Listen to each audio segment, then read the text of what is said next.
One voice in the debate over sovereignty here in Israel is Caroline Glick, the author of The Israeli Solution, a one-state plan for peace in the Middle East.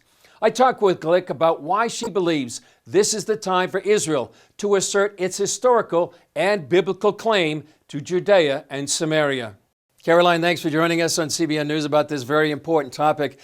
First of all, you're in favor of sovereignty, declaring sovereignty over 30% of the Judea and Samaria. Why are you in support of this? Well, just to be clear, I'm for applying Israel's sovereign rights over all of Judea and Samaria, but I will take 3%. I think it's very, very important for a number of reasons. The most important of which is that it makes clear that we're not going to be making ourselves vulnerable to national destruction by surrendering our control over our eastern frontier with Jordan and really with the entire Islamic world in the Jordan Valley, and that our Israeli communities in Judea and Samaria are permanent communities. 500,000 Israelis today live in these communities. They've been delegitimized and slandered as some sort of parallel to terrorism, as some sort of moral equivalent to terrorism and murder, which is a ridiculous and morally inexcusable comment or castigation of the homes and cities and towns of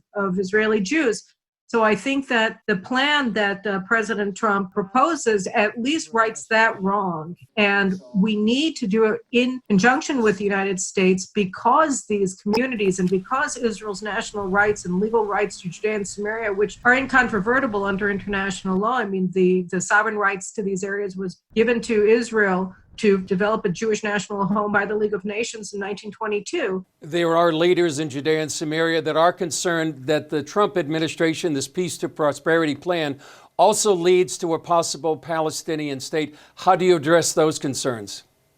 Well, we've been living in a reality where the Americans support the establishment of a Palestinian state since George Bush, really Bill Clinton, but George Bush made it official American policy in 2002. And the state that they were talking about was far more dangerous to Israel than the state that Trump is envisioning. The conditions Trump places on the Palestinians, even just to open negotiations, they have to stop funding terrorism, something that they refuse to do ever. And then they have to destroy Hamas and dismantle terrorist organizations, demilitarize, and of course, accept Israel's right to exist as a Jewish state, accept Israeli sovereignty in Jerusalem. So I think that given the conditions that the Trump administration has placed on it, this is not something that should be blocking us from doing what we need to do as a nation going forward, which is to apply our sovereign rights to areas of Judea and Samaria. Also, the focus right now over this debate over sovereignty has shifted to Washington, D.C. and to the White House. Are there any concerns you have about what's happening there